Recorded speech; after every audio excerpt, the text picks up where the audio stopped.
Mungkin kalau ngeten lho, kalau yakin kalau agama itu benar, kalau agama itu jaminan, ya. Lah nopo kedas keroyo-royo kok bingung-bingung masarno niku lho nopo.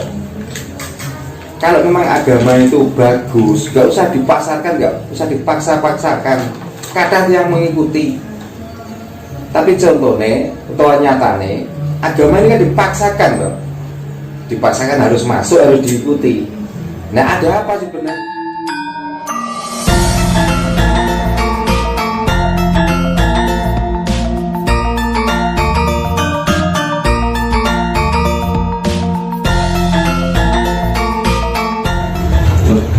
Masalah begini, ketika kita ngajari atau kemudian mendidik anak-anak yang masih muda-muda itu kan ya, masa depannya masih panjang, itu relatif lebih mudah. Tapi menawi sampun kepanggih kan sing rumah tangga rodok sepuh, utangnya akeh, pendidikane ya ora patek dukur, SDM rendah, lha ngoten niku kedah pripun carane mangkat kan ora maringi ngetos mulai anak niku kedah dimulai didik mulai dini ya. Makanya saat ini kadang yang sudah kewalik ternyata nampak mulai bocah boten kok balita mulai umur 1 tahun. Saat ini rata-rata anak niku sudah dimulai pendidikan sing kemanjaan lah gitu, semuanya dimanja sampai tidak memberi kesempatan anak untuk mandiri. Buktinya apa? Ya zaman alitan kulok ya mbak ngomong tentang kulok. Begitu kulok mengenali sekun, itu kali yang sekun itu sudah dididik untuk bagaimana cara kita makan nasi itu. Betul kalau dibutuhkan piring, digoi buatan dikon cukup piring dewe, pencukup sego-sego dewe, kekuatannya atau yang diinginkan seberapa, bocah ini sudah takaran. Bermantan-mantan di samping diajari model ngoten niku saat ini minum mawon ya. Pun kita wonten lari alit niku sing kudu mlebu teng ngene dapur, sing kudu imbuh dhewe. Mas go dhewe kan boten. Saat ini kan semua dicawisi tiang sepuh. Terus kali sampai lari saat ini itu kadang orang duit trapsil, orang duit tata kromo. Ini sebenarnya ini adalah ajaran dari orang tua itu sendiri sebenarnya. Mungkin ditanamkan dari kecil. Nah, mudah ditanamkan mulai kecil. Sing jane nek anak niku sebutane nggih, Mak. Saniki pun kata sing nyebut anak ya Mbak niku Dik. Ya, dikala lari ini pun gak ada adik. Yang sebetulnya niku sebutannya nggih sik nak dipanggil kakak. Makanya saat ini lari ini gak ngerti antara niki mbah nopo buyut nopo pakde terus ngertos. Mbah nggih di celuk bapak, mbah kakung nggih bapak, mbah putri nggih ibu utawa emak. Ini kan pendidikan dari orang tua itu sendiri. Kulo nggih ngoten kok. Cara kita mendidik maupun salah, ini ke pertanyaan terus disebuti caranya ya, cara itu dirubah sendiri.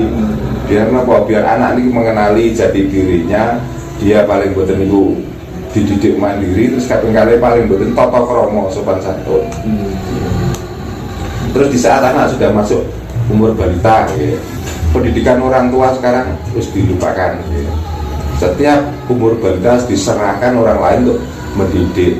Terus sekarang rata-rata pendidikan sing pada umumnya niki bukan pendidikan kapribadian, pendidikan sejarah impor sing sebenarnya sejarah itu tidak harus diketahui atau tidak harus dianut oleh anak-anak niku wau. Sehingga di saat dia masuk dewasa atau remaja wis lali kali kapribadiane wong Jawa dhewe, lali kali sejarah dhewe sing diagu-agungno sejarah luar. Kira mau sejarah luar sing mlebu ten otake, begitu krungu sejarah yang dhewe dianggap sejarah itu kuno, sejarah masa lalu yang enggak penting. Sehingga tidak mengenali dari apa nenek moyangnya piyambak, yang dikenali adalah nenek moyang orang lain. Makanya bukan salah nek tiap saat ini mergodo rebut kebenaran tentang cerita-cerita sing dilebetaken utawa diajarkan tentang itu do kerah di jadi sangat mengenaskan sebenarnya bangsa Indonesia utamanya bangsa Jawa niki sing enak moyange to leluhur iki ora kurang-kurang akeh sing wong do sekti sing akeh wong do kapribadian apik ning tiyang Jawa utamanya iki do seneng kali perjalanan tiang-tiang saking monco juga mengagumkan perjalanan tiang niki dan negara niki saged ngeten tiang niki jadi ceritakan tentang nopo mau teragama nopo tentang kapitayan luar itu niki tiang sekti niki tiang apik tapi bangsa dhewe sing duwe wong sekti duwe wong apik babar pisan pun boten ngertos.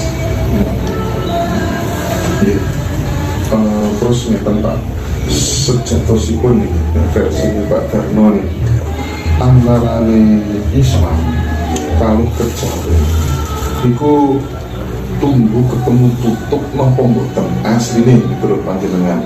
Nek asline nggih mboten tumbuh ketemu tutup. Nek kula mestani nggih tumbuhne Jawa nggih sama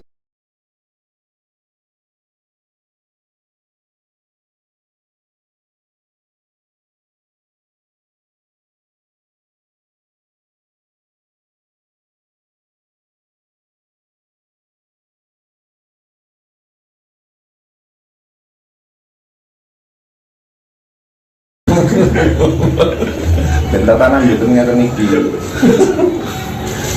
Karena kalau rasanya ini pun prihatin, bahkan orang Jawa sendiri sing jek enak mangan ulu waktu tanah Jawa, sing jek seger ngombe banyak tanah Jawa, tapi Jawa dikuyo Jawa dinyek-nyek dhewe. Soalnya wong Jawa niku kaya ora dikapribadian, soalnya wong Jawa niku ora diagama kejaba tiru agamane wong monco. Editornya nanti dikasih tahu ya. Aduh, aku minta sopo ngebleng aku.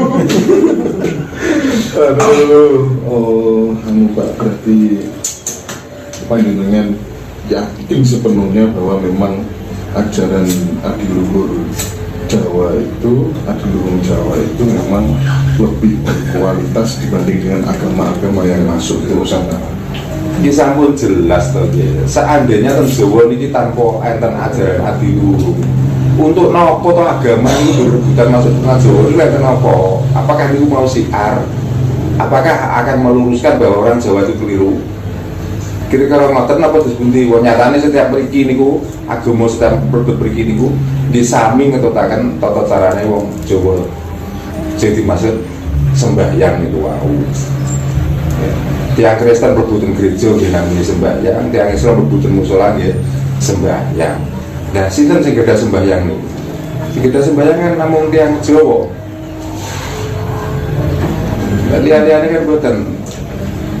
Dimaksud peribadatan itu wonten kebaktian, wonten sholat dan lain sebagainya. Mungkin kalau ngeten lho, kalau yakin kalau agama itu benar, kalau agama itu jaminan, ya. Lah nopo kedas kroyo-royo kok bingung-bingung masarno niku lho kan nopo. Kalau memang agama itu bagus, nggak usah dipaksakan, nggak usah dipaksa-paksakan. Kadang yang mengikuti.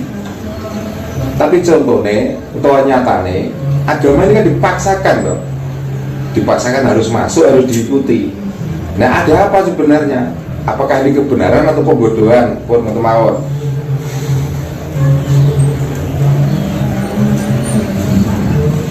Itu berlaku untuk semua agama ya. Untuk semua agama gitu. Nah, untuk apa? Kenapa yang dibidik atau yang dipilih kok mesti di Nusantara dan tanah Jawa? Kok gak tentang tanah liyane riyen? Kok rata-rata melalui itu mriki? Sejarah mulai awal Wali Songo. Awal Wali Songo pertama sampai Wali Songo yang ke-9. Sebetulnya lah tentang Jawa. Memang kan ada apa dengan tanah Jawa? Kan mungkin kekaguman. Nah, cara mengagumi tanah Jawa itulah maka sejarah tanah Jawa sangat ditutupi, dihilangkan biar tiang-tiang Jawa nggak mengenali itu. Maka dibuatkanlah tatanan saking agama lain gowo niku wau betaan niku wau, tapi di balik itu dia menikmati apa yang ada di sini. Nyatane nek memang ten mriki niku tanah kafir, ten mriki niku tidak dianggap tanah surga, kok ten mriki niku sampai mengembangkan keturunan beranak pinak niku kangge napa? Di tanah Jawa niki ora ana jaminan surga. Ini nek mau jaminan surga niku ten Mekah, lah lara kok ada yang Arab di Melayu mriki. Sampai berdiam diri di mereka. Dia nyatanya nek potong mriki kok do arah sembalik to. Nggih, kenaan ya. Dan nggih. Jadi itulah nikmatnya di Indonesia, di Nusantara niku, di tanah Jawa. Saat itu mriki niku lengkap. Mergi kula yakin Nusantara utaminipun tanah Jawa niki adalah sebenarnya surga yang dimaksud niku wau. Karena tanda-tandanya jelas. Bahkan keterangan Al-Quran sudah jelas menggambarkan banyak keterangan-keterangan ini sudah nyerempet-nyerempet ke keadaan sinten tanah Jawa niki, Nusantara niki. Itulah. Mulane nek saged wong jenenge kemadian iku ora ana kemadian golek mangan dhewe. Kemadian iku mesti nyerap wite. Dekne lemu wite sing kuru. Nah niki lah sing diterapno sak niki. Mriki niku. Tapi kalau